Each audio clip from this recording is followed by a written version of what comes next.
Article 3, Bill of Rights, Section 11. Free access to the courts and quasi-judicial bodies and adequate legal assistance shall not be denied to any persons by reasons of poverty. Section 12.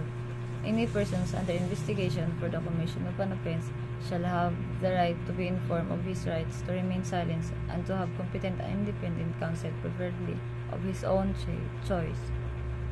If the persons cannot afford the services of counsel, he must be proud with one. These rights cannot be waived except in writing and in the presence of counsel. No torture, force, violence, threat, intimidations, or any other means which vitiate the free will be used against him.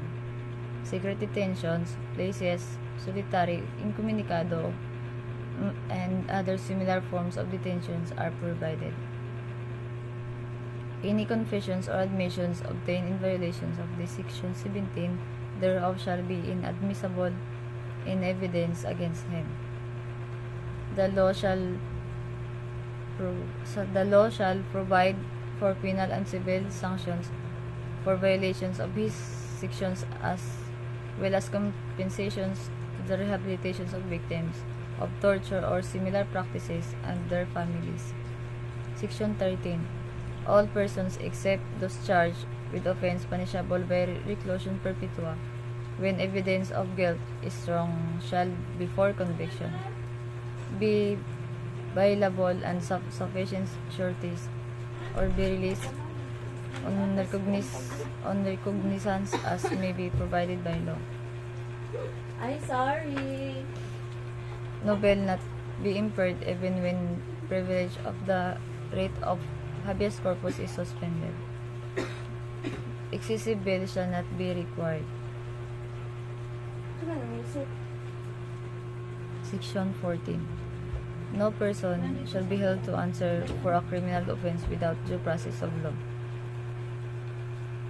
In all criminal prosecutions, the accused shall be presumed innocent until the contrary is proved and shall enjoy the right to be heard himself, to be informed of the nature and cause of the accusation against him,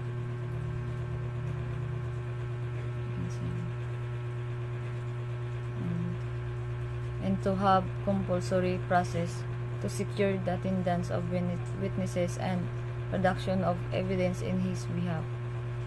However, after arraignment, trial may proceed, notwithstanding the absence of the accused, provided that he has been duly notified and his failure to appear unjustifiable. Section 15. The privilege of writ of habeas corpus shall not be suspended except in cases or in visions of rebellion when the public safety requires it. Section 16. All persons shall have the right to speedy disposition of their cases before judicial, quasi-judicial, or administrative bodies. Section 17. No person shall be compelled to be a witness against himself. Section 18.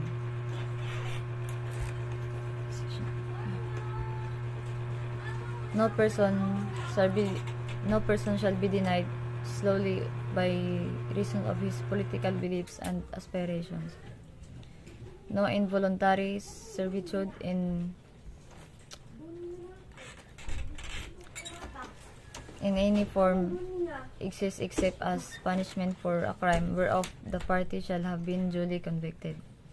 Section 19. Excessive fines shall not be imposed, nor cruel, degrading, or inhuman punishment inflicted. Neither shall the death penalty be imposed unless for compelling reasons involving heinous crimes, and Congress after provides for it. Any death penalty already imposed shall be reduced to reclusion perpetua.